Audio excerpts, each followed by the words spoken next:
আসসালামু আলাইকুম ওৰহমাতুল্লাহি ওবাৰাকাতুহ। আপোনালোকৰ ওপৰত আল্লাহৰ ৰহমত বৰকত আৰু শান্তি বৰ্ষিত হওক। আজি মই হুৰৰ বিষয়ে ক'ব খুজিছোঁ। হুৰ মানে স্বৰ্গৰ, মানে জান্নাতৰ, অসমীয়াত মানে স্বৰ্গৰ অপশ্বৰীকৰ। আমাৰ মুছলিম মানে ইছলাম ধৰ্মত মানে জান্নাতৰ মানে অপশ্বৰী, তাৰমানে বুজি পাইছে।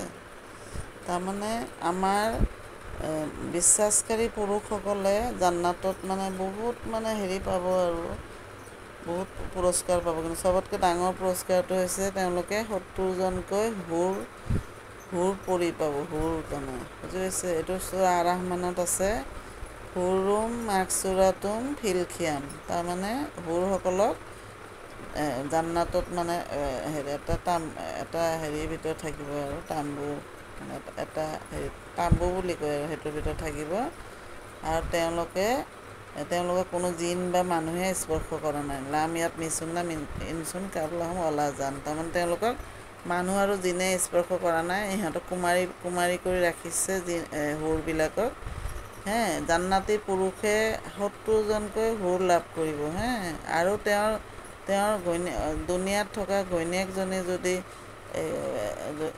নামাজী আৰু মানে বিশ্বাসকাৰিণী তিৰোতা হয়, তেতিয়াহ'লে তেওঁ জান্নাত পাব স্বামীৰ লগত।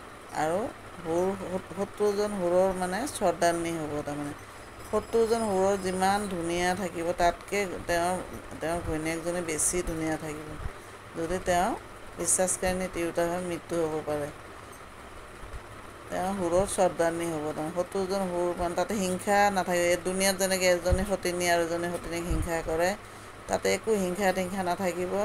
চবেই মিলিজুলি থাকিব। আৰু হুৰসকল তেওঁৰ ঘৈণীয়েকৰ মানে হেৰি হ'ব আৰু সখীৰ নিচিনা থাকিব, বান্ধৱীৰ নিচিনা এনেকৈ থাকিব। আৰু তাতে হিংসা অহংকাৰ এইবিলাক বেয়া বস্তু জান্নাতত নাথাকিব। আৰু এজনী হুৰে যদি, আল্লাহ তাআলাই কৈছে, এজনী হুৰে যদি দুনিয়াৰ ফালে চাই পিনি অলপমান থু যদি পেলালে হয়, তেতিয়া গোটেই পৃথিৱীখন একদম মানে ইমান মানে সুগন্ধিৰে ভৰি পৰিলে হয়, মানে কি ক'ম আৰু। হুৰসকলক সুগন্ধিৰে বনাইছে, তাৰমানে বহুত ধুনীয়াকৈ, মানে বহুত হেৰিকৈ বনাইছে, দামীকৈ বনাইছে, বুজি পাইছে।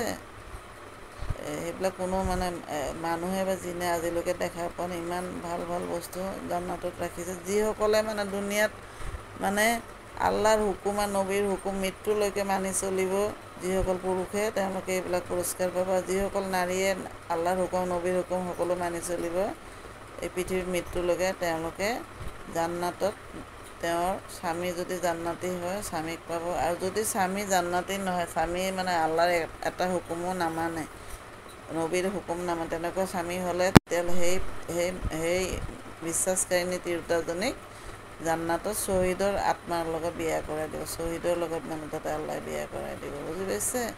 আৰু গিৰিয়েকটো যাব দুজখত, মানে আল্লাহৰ পূৰা ন্যায় বিচাৰ হ'ব তাতে। আৰু যদি গিৰিয়েকটো জান্নাতী হোৱাৰ ঘৈণীয়েকজনী নামাজ নপঢ়ে, বিশ্বাসকাৰিণী তিৰোতা নহয়, তেতিয়াহ'লে সেই গিৰিয়েকটোৱে তাতে 70জন হুৰ পাব।